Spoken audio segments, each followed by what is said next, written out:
প্ৰথম পৰ্যায়ৰ ভোটগ্ৰহণ চলি থকাৰ মাজতে ৰাজ্যত কেইবাঠাইতো ইভিএম বিকলৰ ঘটনা। কঠীয়াতলীত ভোটগ্ৰহণ চলি থকাৰ মাজতে বিকল হ'ল ইভিএম। নগাঁও 10 নং কাজিৰঙা সমষ্টিৰ অন্তৰ্গত কঠীয়াতলী উচ্চতৰ মাধ্যমিক বিদ্যালয়ৰ 144 নং ভোটগ্ৰহণ কেন্দ্ৰত ইভিএম বিকলৰ ঘটনা। প্ৰায় এঘণ্টা সময় ধৰি বন্ধ হৈ থাকে ভোটগ্ৰহণ। নতুন ইভিএম যোগান ধৰিছে যদিও বৰ্তমানলৈকে হোৱা নাই ভোটগ্ৰহণ প্ৰক্ৰিয়া। শাৰী পাতি ৰৈ আছে ভোটাৰ ৰাইজ। বিকল হৈছে 1 ঘণ্টা, প্ৰায় 1 ঘণ্টা ৰাইজে গেদাৰিং হৈ আছে পুৰা। এতিয়া কেনেধৰণৰ কি কৰে নহ'লে সময়খিনি বঢ়াব লাগিব, ৰাইজৰ গেদাৰিংটো ভোটটো দিব লাগিব না। 1 ঘণ্টা পাৰ নাই দেখিছোঁ কেইবাজনো আহি পেলাই সাল সলনি কৰি আছে, কিন্তু এতিয়ালৈকে ঠিক হ'ব পৰা নাই। প্ৰায় 1 ঘণ্টা হ'ব। মই ভোট দিব আহিছোঁ, এতিয়া চুইচ দিয়া মিছ হৈছে, মাত দিয়া নাই মিছ হৈছে। এতিয়া মই ৰখি আছোঁ মানে প্ৰায় 1 ঘণ্টা হ'ব। নাই মেচিন সলাসলি কৰি আছে, তাৰপিছতে ঠিক হোৱা নাই।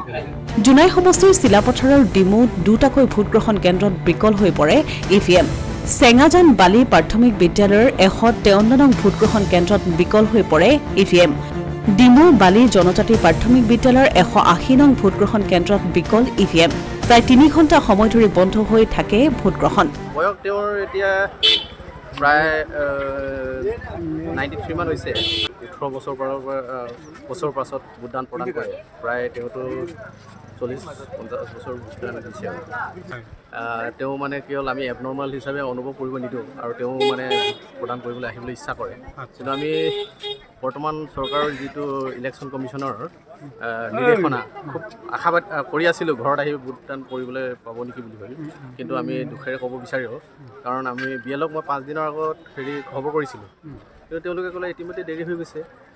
ক'ত যোগাযোগ কৰিব আমি নাজানো। আমি আহিব বুলিয়ে ভাবি আছিলোঁ, যিহেতুকে নিৰ্বাচনী প্ৰচাৰ হৈ আছিলে ইলেকশ্যন কমিশ্যনৰ গাইডলাইন মতে। আমি সেইখিনি আদৰণি জনাইছিলোঁ, কিন্তু আমি এতিয়া তেওঁক অনুভৱ কৰিব নিদিবৰ কাৰণে আমি আহি বুলি ভোট কৰিম। ইফালে শোণিতপুৰ লোকসভা সমষ্টিৰ অন্তৰ্গত ৰঙাপাৰাত ঘটিল অঘটন। ৰঙাপাৰা সমষ্টিৰ 11 নং গুদামঘাট কছাৰী ভোটকেন্দ্ৰৰ ইভিএম মেচিনত ঢাকি দিয়া হ'ল বিজেপিৰ প্ৰতীক। আঠাৰে বগা কাগজ লগাই ঢাকি দিয়া হ'ল বিজেপিৰ প্ৰতীক চিহ্ন।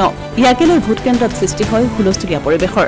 আমাৰ গুদামঘাট কছাৰী 112 নং বুথত মানে কেইজনমান আগতে বুথ দি আছিল। আমিতো বুথৰ বস্তুটো মানে আমাৰ যোনবিলাক এজেঞ্চি পাইছে সিহঁতৰ মানে বস্তু আগতে চাইছে, ঠিকে আছে। প্ৰথমতে থকাৰ পিছতে মানে বুথ দি মানুহ আহি আছে, মোক কৈ আছে যে ইভিএমৰ মেচিনৰ যোনটো ফুলৰ চুপিটো আছে, এইটো মানে তোমাৰ মানে হেভি কোট লগাই মানুহ এইটো কি কৈছে ঢাকি থৈছে। বিজেপি চিম্বলটো মানে ঢাকি থৈছে। বগা মানে এই আপোনাৰ যোনটো আধাৰ পেপাৰ ব্লেকৰ নিচিনা মানে বগা মানে পুৰা মানে ঢাকি দিছে, মানে একো মানে দেখা নাই যে তাত ঢাকি থৈছে। মানে কেতিয়াবা মই অফিচত ক'লো যে বস্তুটো এনেকুৱা হৈছে, আপুনি চাওক ঠিকে আছে। মোক কৈ আছে ঠিকে আছে বুলি, কি হৈছে ঠিকে আছে বুলি কৈছো, নহয় ঠিকে আছে বুলি কৈ আছে। আপুনি চাওক, ভালকৈ চাওক বুলি ক'লো। তাকো আমি 4-5 জন গৈছো, গৈ পিনে হুলস্থুল লগালো, তাৰ সঁচাই ঠিকে আছে। Asomiya Pratidin digital desk.